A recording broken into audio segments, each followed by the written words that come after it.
Hello dear, तो आप लोग को वेलकम करता हूँ यहाँ पे। जितने भी हमारे थर्ड ईयर के डियर स्टूडेंट हैं, तो आपको पता है कि हम होंगे आज हम लोग जो है मिडवाइफरी एंड गाइनकोलॉजी का मोस्ट इम्पॉर्टेंट जो पिछले 8 से 10 सालों में जितने भी टाइप्स के ऑब्जेक्टिव्स पूछे गए हैं, इस एक वीडियो में सभी ऑब्जेक्टिव्स क्वेश्चन को आज हम लोग देखेंगे, समझेंगे। चाहे वो आपके ट्रू फॉल्स हो, चाहे वो फिलअप हो, चाहे मैचिंग हो, चाहे वो आपके फुल फॉर्म हो, किसी भी टाइप के ऑब्जेक्टिव्स टाइप क्वेश्चन पूछा गया हो पिछले 8 से 10 साल में, यह वीडियो आपके एग्ज़ाम के लिए काफ़ी महत्वपूर्ण होने वाला है। ठीक है, यह वीडियो अकेला जो है 8 से 10 नंबर आपको देगा, समझ गए। यह वीडियो अकेला जो है आपको 8 से 10 नंबर देने का क्षमता रखता है। तो इस वीडियो को कंप्लीट वॉच कीजिए। चलिए करते हैं शुरू। पहला प्रश्न है, कहता है प्रत्येक के 5-5 कारण लिखिए। अब देखिए, जैसे मिडवाइफरी गाइनकोलॉजी है, 5 दे देगा बीमारी, 5 दे देगा कंडीशन, कहेगा कि इसके कारण बताए, या दे देगा कहेगा लक्षण बताए। तो हमसे अभी कारण पूछा है, तो पहला कारण है कारण सिजेरियन सेक्शन। CS जो होता है सिजेरियन सेक्शन, यह क्या कारण होता है होने का। तो पहला है पेल्विक ट्यूमर। पेल्विक में ट्यूमर होने से सिजेरियन सेक्शन होता है, जब डिलीवरी में समस्या आता है। तो प्रीवियस सिजेरियन सेक्शन, अगर पहले कोई बच्चा हो रखा है सिजेरियन सेक्शन से, तो जो आगे भी बच्चा होता है वह सिजेरियन सेक्शन होने की संभावना होता है। तो पहले सिजेरियन सेक्शन होना ये भी कारण होता है। Central placenta praevia. Placenta praevia अगर किसी में हो जाता है, मतलब बच्चा जब जन्म लेता है तो उसको सबसे पहले जो है आगे जो है उसका प्लेसेंटा ही आ जाता है, तो इस कारण से जो है उसको सिजेरियन करना पड़ता है। ठीक है। आगे है अत्यधिक संकुचित श्रोणि। अगर बहुत ज़्यादा पेल्विस में कंट्रैक्टेड है, आपस में पे दोनों तरफ के पेल्विस जो है झुका हुआ है, संकुचन है, तो ये कंडीशन में हो सकता है सिजेरियन सेक्शन। और फिर या तो बच्चे का माल प्रेजेंटेशन भी कारण बनता है सिजेरियन सेक्शन का, कुप्रस्तुति होना। ठीक है, तो ये सब कारण बता दिए। दूसरा है फीटल डिस्ट्रेस। फीटल डिस्ट्रेस का मतलब होता है कि जो भ्रूण जो गर्भ में पल रहा बच्चा है उससे संबंधित कुछ समस्या जो है होता है। तो वह किन किन कारणों से फीटल डिस्ट्रेस होता है, बच्चे में समस्या होता है, भ्रूण का समस्या होता है। पहला एनीमिया। पहला कारण एनीमिया होने से फीटल डिस्ट्रेस हो सकता है। फीटल डिस्ट्रेस का मतलब होता है कि गर्भस्थ शिशु के समस्या। ठीक है, उसके बाद है IGRU, मतलब यूट्रस में बच्चे का जो ग्रोथ है वह कम है या अवरोध है, तो यह कारण से बच्चे का फीटल डिस्ट्रेस हो सकता है। पोस्ट टर्म प्रेगनेंसी, बहुत समय के बाद जो है आपके बच्चे का गर्भधारण कोई की हो महिला, तो इस कारण भी फीटल डिस्ट्रेस हो सकता है। मतलब ज़्यादा एज में महिला जो है प्रेगनेंसी है तो वो भी कारण बनता है।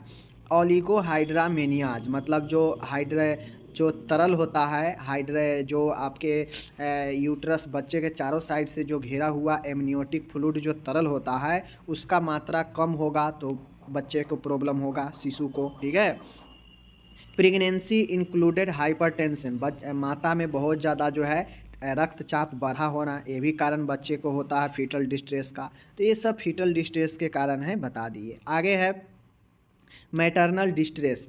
अब फीटल डिस्ट्रेस जान गए, तो अब मैटरनल डिस्ट्रेस है। तो मैटरनल डिस्ट्रेस यानी माता से संबंधित समस्या। तो मैटरनल डिस्ट्रेस के कारण में हो सकता है लंबी प्रथम प्रसव अवस्था, मतलब जो प्रथम बार जो प्रसव है वह लंबा चला हो। ठीक है, लेबर। उच्च रक्तचाप भी मातृत्व डिस्ट्रेस का कारण है। कार्डियक, कोई हृदय का रोग भी जो है मैटरनल डिस्ट्रेस का कारण है। पल्मोनरी, फेफड़ा से संबंधित कोई रोग होना भी जो है मैटरनल डिस्ट्रेस का कारण होता है। ठीक है, आगे है फोर्सेप्स डिलीवरी। फोर्सेप्स डिलीवरी मतलब फोर्सेप डिलीवरी का कारण क्या होता है कि फोर्सेप डिलीवरी करना पड़ता है। तो प्रसव की दूसरी अवस्था में प्रगति न होना, दूसरी अवस्था में जो बच्चे निकलते हैं अगर वह जो है प्रोग्रेस स्टेट में नहीं है तो फोर्सेप डिलीवरी कारण होता है। हाइपोटोनिक यूट्रस, यूट्रस जो है हाइपोटोनिक है तो इसलिए जो है फोर्सेप डिलीवरी होता है।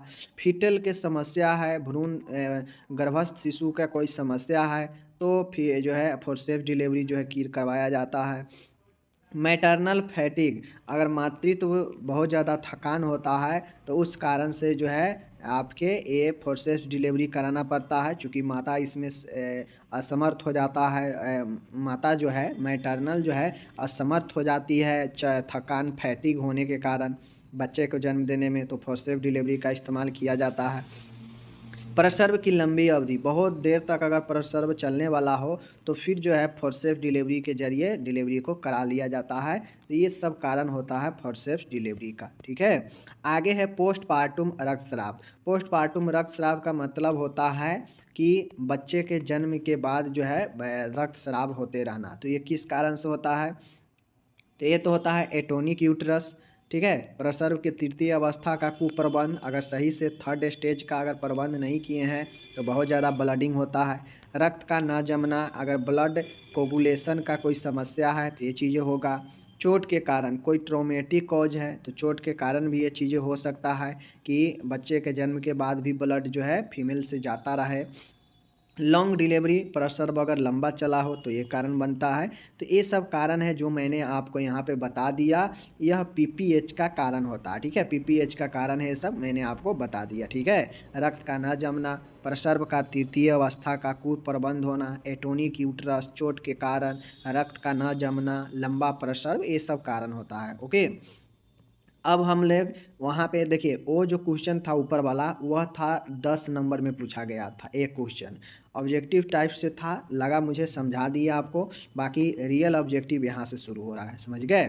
चलिए फिल इन द ब्लैंक्स पहले हम लोग देख लेते हैं। गर्भस्थ शिशु का हृदय की धड़कन कितने सप्ताह में सुनी जाती है? मतलब गर्भ में पल रहे जो बच्चे फीटल है, भ्रूण है, उसका हार्ट साउंड कब, कितने समय के प्रेगनेंसी से सुन सकते हैं?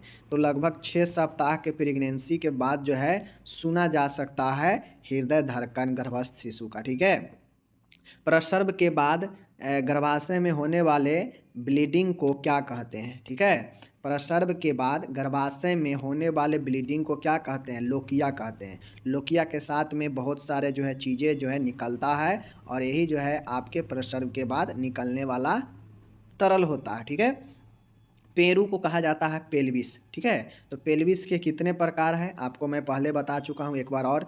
गायनिक्वाइड pelvis, android pelvis, anthropoid pelvis, platypelloid pelvis, ये 4 जो है आपके पेल्विस का कार होता है। सबसे अच्छा बच्चे के जन्म के लिए गायनिक्वाइड पेल्विस होता है। एंड्रॉयड पेल्विस जो होता है यह पुरुषों के लिए होता है। ठीक है, खोपड़ी के सूचर्स, सूचर होता है जो भ्रूण जब जन्म लेता है तो उसके खोपड़ी में जो ज्वाइंट होते हैं दो हड्डियों के बीच में, उसी ज्वाइंट को सूचर्स कहते हैं। ठीक है, अब ये जो ज्वाइंट होता है एक फ्रंटल होता है, एक सेजाइटल होता है, एक लंबॉइड होता है। ठीक है, इस चीज़ को ध्यान में आपको रखना है, फ्रंटल, सेजाइटल, लंबॉइड। ओके, आगे चलिए। हाइड्रामेनियाज के क्या प्रकार होता है? तो हाइड्रामेनियाज के जो प्रकार होता है, एक होता है एक्यूट हाइड्रामेनियाज, एक होता है क्रॉनिक हाइड्रामेनियाज। ठीक है, आगे है कहता है पूर्व गर्भधारण के चिन्ह क्या है? मतलब कहता है कि पहले से कोई प्रीवियस प्रेगनेंसी का क्या साइन होता है? कोई महिला पहले भी जो है प्रेगनेंसी हो चुकी है उसका, यह क्या साइन बताता है? तो इनवोल्यूशन, सिजेरियन डिलीवरी, ये सब साइन है पूर्व प्रेगनेंसी का, पहले के प्रेगनेंसी का। ठीक है, इनवोल्यूशन, सिजेरियन, ये सब होता है। ठीक है, 7वां है थ्योरेपेटिक गर्भपात के क्या कारण है? कहता है उपचारात्मक गर्भपात के क्या कारण होता है? तो गुणसूत्रीय अनियमितता या हाइड्रोसिफिलस। मानिए कोई ये पता चल जाता है कि कोई बच्चा जो है क्रोमोसोमल एबनॉर्मलिटी के होने वाला है जन्म के बाद, या हाइड्रोसिफिलस से होने वाला है ग्रसित, तो उससे पहले ही जो है थ्योरेपेटिक एवर्सन करवा दिया जाता है ताकि बच्चे के जन्म लेने के बाद ज़्यादा जटिलता न हो। ठीक है, 8वां है सर्वाइकल कैप से क्या लाभ है? सर्वाइकल कैप से लाभ होता है कि सुरक्षित एवं आसान होता है और साथ में यह यूटीआई से बचाव करता है, यूरिनरी ट्रैक्ट इन्फेक्शन से बचाव करता है सर्वाइकल कैप जो कि लगाया जाता है। ठीक है, 9वां है ट्रायल लेबर के अनिर्देश। Trial, contraindication of trial labour. कहता है कि ट्रायल लेबर का कंट्रा इंडेक्शन अनिर्देश क्या होते हैं? तो कुप्रस्तुति, संकुचित श्रोणि। अगर ट्रायल लेबर का ट्रायल कब नहीं करते हैं? तो जब प्रस्तुति सही नहीं हो, कुप्रस्तुति हो, ठीक है, संकुचित श्रोणि हो, तो इस कंडीशन में जो है आपके लेबर के लिए ट्रायल नहीं किया जाता है। ठीक है, 10वां है ट्यूबेक्टोमी करने के क्या कारण होता है? आपको पता है ट्यूबेक्टोमी करने का कारण ये है कि परिवार नियोजन से बचने के लिए, ठीक है, ट्यूबेक्टोमी किया जाता है परिवार नियोजन के लिए। एंटीरियर फ्रंटले कितने महीने में बंद हो जाता है? तो आपको पहले से पता है, हम बता चुके हैं कि एंटीरियर फ्रंटले 9 से 18 महीने में बंद हो जाते हैं, ठीक है। पोस्टीरियर तो 1.5 से 2 महीने में ही बंद हो जाते हैं, ठीक है। 12 है, दोहरा गर्भाशय क्या कहलाता है? डबल यूट्रस इज कॉल्ड, दोहरा यूट्रस क्या कहलाता है? तो यूट्रस डिडली फाइस कहलाता है। क्या कहता है? यूट्रस डाइडल फिश कहलाता है, ठीक है, दोहरा यूट्रस। ओके। अम्बलिकल्स की सूजन क्या कहलाता है? अम्बलाइकल्स की सूजन क्या कहते हैं? तो अम्बलाइकल के सूजन को ओम्फेलाइटिस कहते हैं। मान के किसी बच्चे में या महिला में अम्बलिकल में अगर नाभि में किसी प्रकार के इन्फेक्शन हो जाता है तो उसे ओम्फेलाइटिस कहते हैं, ठीक है। ओवरी से डैश हार्मोन का रिसाव होता है? तो आपको पहले से पता है कि ओवरी फीमेल में होता है, ठीक है, और फीमेल में जो होते हैं वह एस्ट्रोजन और प्रोजेस्टेरोन 2 हार्मोन रिलीज करता है ओवरी, ठीक है। कौन? Oestrogen, progesterone. ओके, आगे चलिए। फीटल डिस्ट्रेस के क्या कारण है? अभी ऊपर पढ़े हैं कि कंट्रैक्टेड पेल्विस, ठीक है, और कुप्रस्तुति फीटल डिस्ट्रेस के कारण हो सकते हैं, ठीक है। प्रसव पूर्व रक्तस्राव जो है कितने सप्ताह पूर्व होता है? मतलब कहता है एंटीनेंटल, ठीक है ना, हेमरेज, एंटीनेंटल हेमरेज यानी प्रसव से पहले ही रक्तस्राव होने लगे तो यह कितने सप्ताह से पूर्व होने लगता है? तो हम कहते हैं कि प्रसव से पूर्व एंटीपार्टम हेमरेज कहते हैं। तो 20 सप्ताह, 20 सप्ताह, ठीक है, याद रखिएगा। सर्वाइकल कैप का क्या लाभ है? सुरक्षित एवं आसान होता है ये और यूटीआई से बचाव करता है। पेल्विक बोन के क्या भाग है? तो पेल्विक बोन के हिप बोन, सैक्रम और कॉक्सिक्स, ये 3 भाग होते हैं। हिप बोन, सैक्रम और कॉक्सिक्स, ठीक है। हिप बोन का भी अपना अलग जो है बोन है, तो इस चीज़ को ध्यान में रखिएगा। ओवरी द्वारा स्रावित हार्मोन कौन सा है? अभी ऊपर बताए हैं, एस्ट्रोजन, प्रोजेस्टेरोन। सिजेरियन सेक्शन के क्या कारण है? सिजेरियन सेक्शन मतलब बच्चे को चीरा लगा के क्यों बच्चे को जन्म दिलवाया जाता है? क्या कारण होता है? तो एक तो कारण ये हो सकता है कि पेल्विस कॉन्ट्रैक्टेड हो, संकुचित हो, ठीक है, कुप्रस्तुति हो, बच्चा का जो प्रेजेंटेशन हो, माल प्रेजेंटेशन हो, भेजाइनल एस्ट्रेसिया हो, मतलब भेजाइना जो है बहुत ज़्यादा संकुचित हो, तो इस कारण से सिजेरियन सेक्शन करके बच्चे को जन्म दिलवा दिया जाता है, ठीक है। फीटल डिस्ट्रेस के क्या कारण होते हैं? फीटल डिस्ट्रेस के बहुत सारा कारण हो सकते हैं। फीटल डिस्ट्रेस का मतलब ही होता है कि भ्रूण से संबंधित समस्या। तो भ्रूण से संबंधित समस्या होने का जो कारण होता है वह कॉर्ड प्रोलैप्स होना भी, प्लेसेंटा एब्रप्सिया भी, मातृत्व हाइपरटेंशन भी, ठीक है, बहुत सारे फीटल डिस्ट्रेस के कारण होते हैं जिसको आप लोग को लिखना है। 22 है, समान गर्भाशय का वजन कितना होता है? तो माय डियर, समान गर्भाशय का वजन जो है 60 से 80 ग्राम होता है, इस चीज़ को ध्यान में रखना है, ठीक है। चलिए आगे है, गर्भस्थ शिशु में शिशु के प्रथम हलचल को क्या कहते हैं? माय डियर, कोई बच्चा गर्भ में है और प्रथम बार महिला को जो है हलचल महसूस होता है तो उसे हम लोग क्यूकनिंग कहते हैं। क्या कहते हैं? क्यूकनिंग कहते हैं, ठीक है। नवजात शिशु का पहला जो पैखाना क्या कहलाता है? First stool of new born baby is called meconium. Meconium जो है आपके फर्स्ट मल को कहते हैं, ठीक है। ओवरी, अब यहाँ पे आ गया कि किसी महिला के ओवरी में, अंडाशय में अगर किसी प्रकार के इन्फ्लामेशन होता है, सूजन होता है, तो उसे उम्फलाइटिस कहते हैं। क्या कहते हैं? उफराइटिस कहते हैं, ठीक है, याद रखिएगा, उफराइटिस कहते हैं, ठीक है। आगे चलते हैं। लोकिया रूबरा का क्या कलर होता है? आपको पता है कि लोकिया जो है बच्चे के जन्म के बाद जो है निकलने वाला जो स्राव होता है वह जो है लोकिया कहलाता है, ठीक है। लोकिया रूबरा का जो रंग होता है वह रेड होता है, आर से रूबरा, आर से रेड, ठीक है, याद रखिएगा। आगे चलिए, प्लेसेंटा का समान वजन कितना होता है? तो नॉर्मल प्लेसेंटा का वेट देखा जाए तो लगभग 500 जो है आपके ग्राम के आसपास होते हैं, ठीक है। और अगर आपसे कोई पूछे कि न्यू बॉर्न बेबी और प्लेसेंटा के बीच क्या जो है रेशियो होता है वजन का, तो प्लेसेंटा का अगर वजन 1 रेशियो का होगा तो इससे 6 गुना जो है वजन होता है न्यू बॉर्न बेबी का, ठीक है, इसको याद रखिएगा। प्लेसेंटा अगर इतना वजन है तो न्यू बॉर्न बेबी का 6 गुना ये जो है वजन होता है, ठीक है, याद रखिएगा।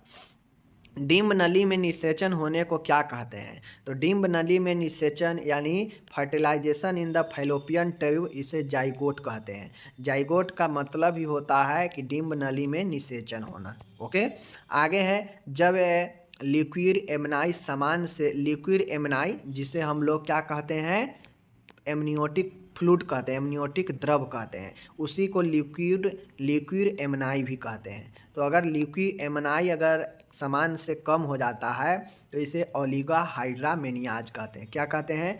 ओलिगोहाइड्रामेनियोज कहते हैं। आपको पता होगा कि यूरिन का कम होना भी जो है ओलिगुरिया होता है, उसी प्रकार से एमनियोटिक द्रव का समान से कम होना भी ओलिगोहाइड्रामेनियाज कहलाता है। ठीक है। अचानक भ्रूण निष्कासित होने को क्या कहते हैं? अचानक से किसी कारण से भ्रूण जो है आपका एक्सपेल्ड कर जाता है, सडन निकल जाता है बाहर, तो उसे मिसकैरेज कहते हैं। ठीक है, याद रखिएगा। आगे है 31 है, हार्मोन स्तर से दूध निकालने के लिए जिम्मेदार है। कौन सा हार्मोन जो है स्तन से दूध निकालने के लिए जो है जिम्मेदार है? Prolactin hormone. ठीक है, ऑक्सीटोसिन भी जो है आपके स्तन में दूध को क्या करता है, निकालता है, बात ध्यान में रखिएगा। गर्भावस्था के 28 सप्ताह बाद एवं प्रसव से पूर्व योनि से होने वाले रक्तस्राव को क्या कहते हैं? देखिए, कोई महिला प्रेग्नेंट है, ठीक है, उसका 28 सप्ताह के प्रेगनेंसी हो रखी है।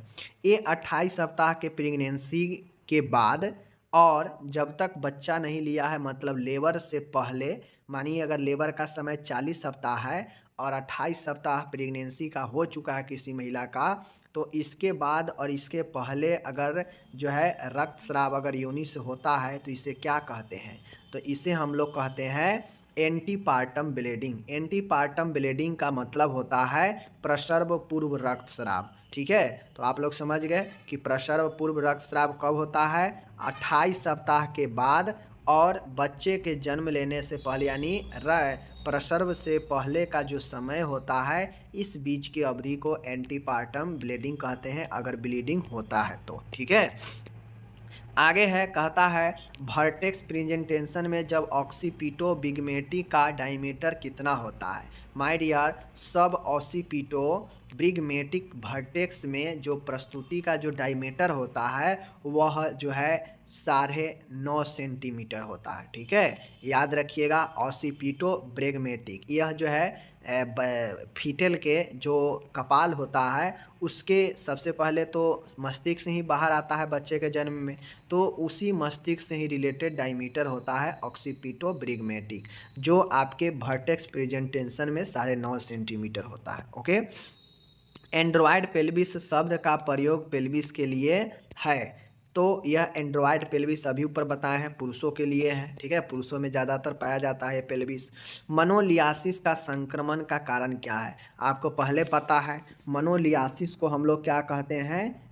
मनोलियासिस को हम लोग जो है मुंह में जो बच्चा का मुखपाक हो जाता है ना, तो उसी को मनोलियासिस भी कहते हैं। मनोलियासिस कॉज बाय कैंडिडा अल्बिकेंस, आप लोग चाइल्ड हेल्थ में सेकेंड ईयर में पढ़े भी होंगे। यूरिनरी ब्लैडर का भ्रंश जो अंदरूनी योनि के दीवार के साथ होता है, कहता है कि यूरिनरी ब्लैडर यानी मूत्राशय का प्रोलैप्स हो जाता है योनि के अंदरूनी दीवार के साथ, उसे क्या कहते हैं? तो उसे सिस्टोसील कहते हैं।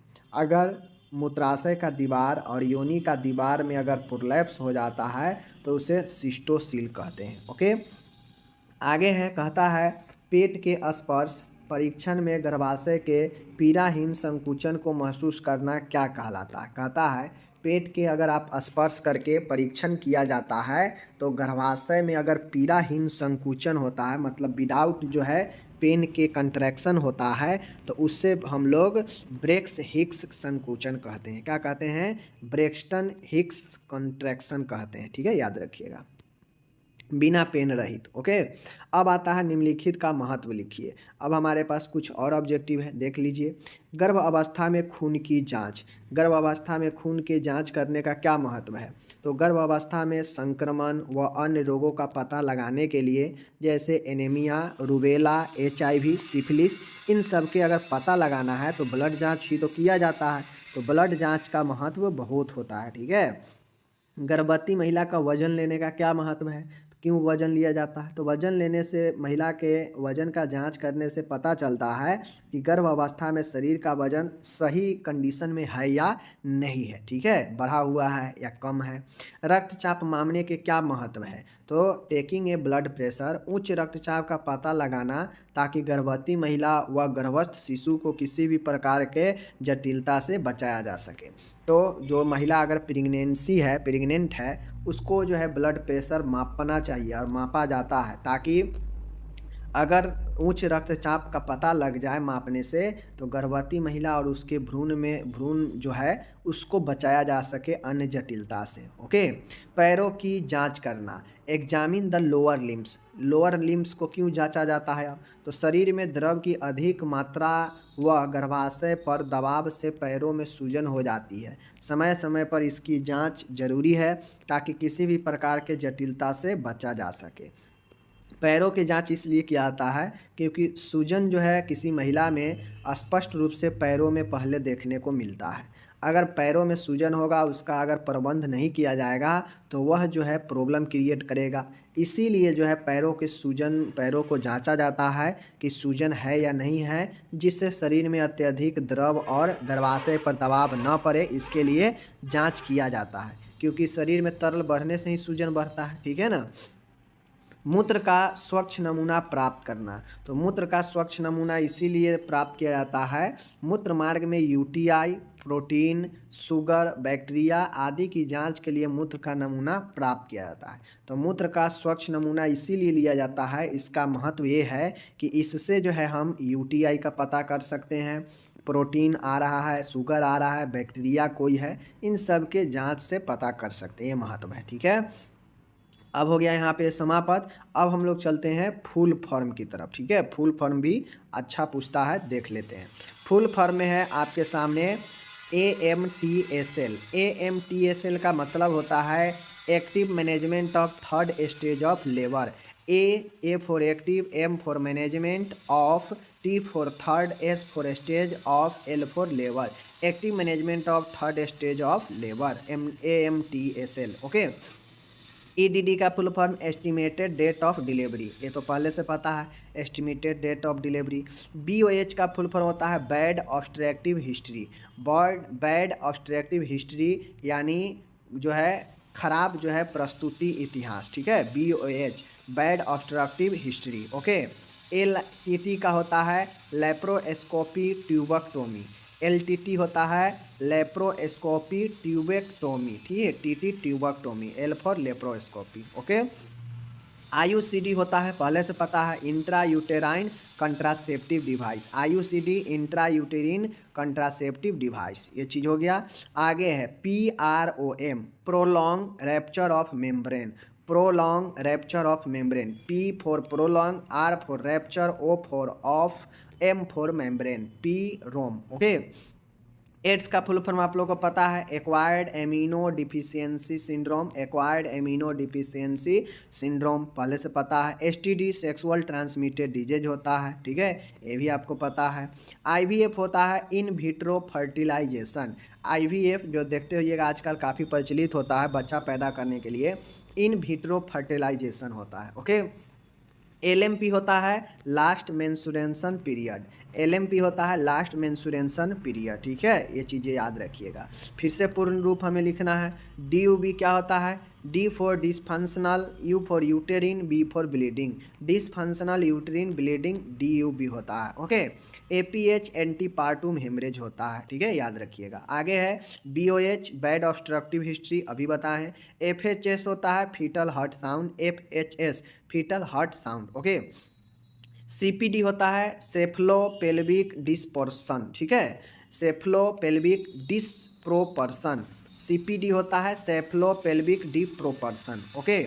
IUCD होता है इंट्रा यूटेरिन कंट्रासेप्टिव डिवाइस, पहले से पता है आपको।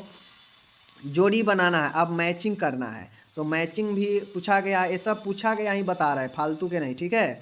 मैचिंग में है कि देखिए कहता है ऑब्स्ट्रैक्टिकल इमरजेंसी, प्रस्तुति आपात स्थिति। तो कोड प्रोलैप्स जो है आपका एक जो है आपात स्थिति होता है प्रस्तुति का, ऑब्स्ट्रैक्टिकल इमरजेंसी होता है जहाँ पे कोड प्रोलैप्स हो जाता है, ठीक है। ट्रू पेल्विस किस टाइप का होता है? तो श्रोणि का ऊपरी किनारा या आंतरिक द्वार, पेल्विक ब्रीम या इनलेट जो है ट्रू पेल्विस होता है। ठीक है, ये चीज़ों को ध्यान में रखना है। संभावित चिन्ह, प्रोबेबल साइन, तो जैकमेयर चिन्ह जो होता है वह संभावित चिन्ह होता है प्रेगनेंसी का। पश्च पीयूष ग्रंथि, पोस्टेरियर प्यूटरिड ग्लैंड, यह ऑक्सीटॉक्सिन को सिक्रेशन करता है, यानी प्यूटरिड ग्लैंड का जो पीछे वाला भाग होता है यह ऑक्सीटॉक्सिन को स्रावन करता है। वैस्कोटॉमी परिवार नियोजन की अस्थायी विधि है, आपको पता होना चाहिए, पुरुषों में होता है।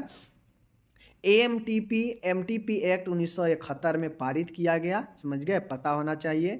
आगे है प्रसव के बाद अत्यधिक खून बहना, तो प्रसव के बाद अत्यधिक खून कब बहता है? पीपीएच में बहता है, पोस्टपार्टम हेमरेज में। ठीक है, याद रखिएगा।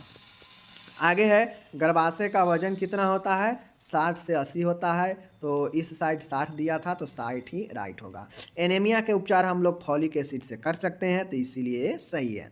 अंतरा क्या है? तो अंतरा एक प्रकार का गर्भ निरोधक है, कंट्रासेप्टिव है। ठीक है, याद रखिएगा। तो ये हो गया आपका। फिर से पूर्ण रूप है, आप लोग अभी ऊपर देखे हैं। DUB का फुल फॉर्म क्या होगा? Dysfunctional यूटेरिन bleeding, DUB। MMR maternal mortality rate या मिजल्स मम्स रूबेला होता है। ठीक है, इसको याद रखिएगा। आगे है PV मतलब होता है पर वैजिना। ठीक है, पर वैजिना होता है। फर्स्ट रेफरल यूनिट होता है FRU, फर्स्ट रेफरल यूनिट होता है FRU। AMTSL अभी पढ़ाए हैं, active management of third stage of labour. Okay, आगे चलते हैं। आगे है CPD, सेफेलोपेल्विक डिस्प्रोपर्शन।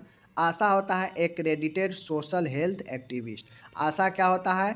Accredited social health activist, आशा। ठीक है। LBW लो वर्थ वेट बेबी। ठीक है, LBW लो वर्थ वेट होता है। LSCS क्या होता है? LS होता है लोअर सेगमेंट, CS होता है caesarean section. Lower segment caesarean section LSCS होता है। APH होता है एंटी पार्टुम हेमरेज होता है। ठीक है, एंटी पार्टुम हेमरेज। फिर से पूरा नाम लिखना है। ACTH क्या होता है? तो ACTH होता है adeno corticotrophin hormone. Adeno corticotrophin hormone, ACTH adeno corticotrophin hormone, ACTH। Okay. AFP, A for amniotic, F for fluid. ठीक है, A for alpha, F for feto, P for protein, amniotic fluid alpha feto protein. ठीक है, AF amniotic fluid, AF alpha feto, P for protein. ठीक है, याद रखिएगा। Okay. AGA होता है appropriate for gestational age. AGA होता है एप्रोप्रिएट फॉर जेस्टेशनल एज। ठीक है, याद रखिएगा।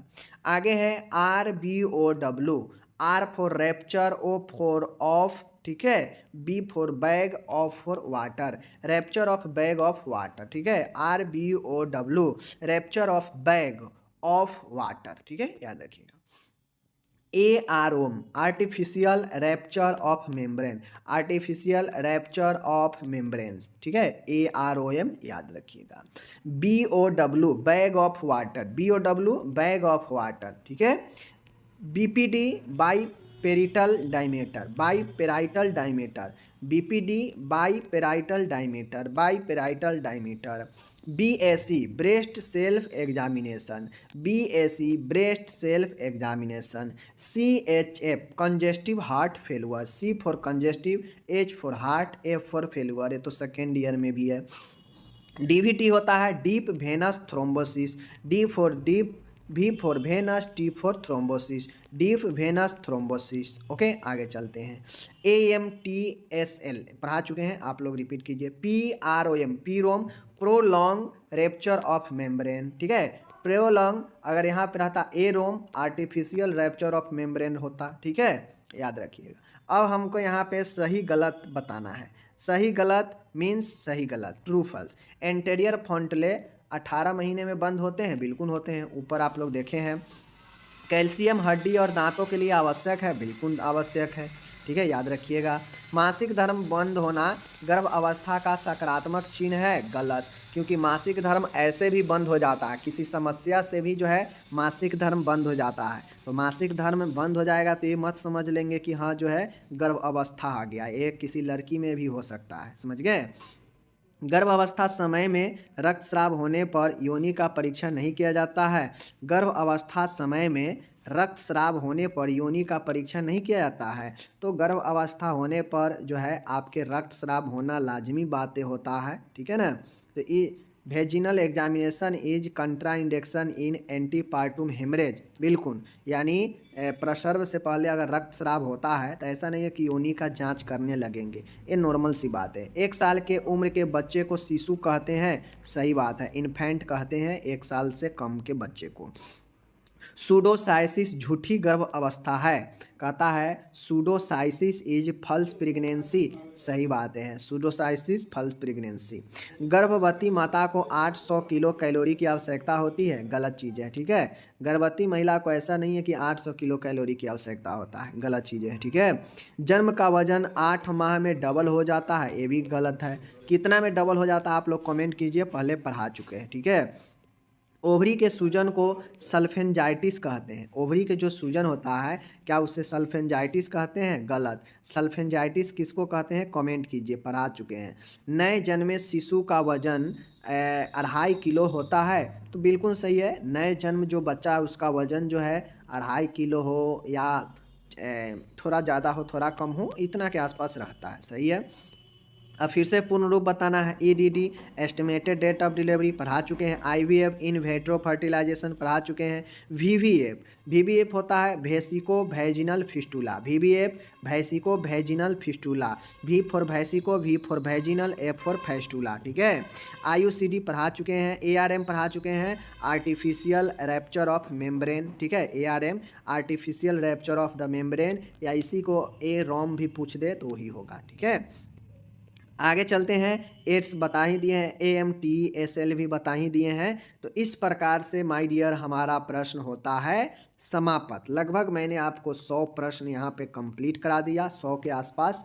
आप लोग जो है इसको पढ़िएगा, एग्ज़ाम में यहाँ से जो है 8 से 10 नंबर आपका आने का बहुत ज़्यादा संभावना है, ठीक है। हम मिलेंगे आपसे अगले वीडियो में, अपना ख्याल रखिएगा, धन्यवाद, टेक केयर। चैनल पर बने रहिए, हमेशा अब 3rd ईयर का भी वीडियो आएगा, सभी का आएगा।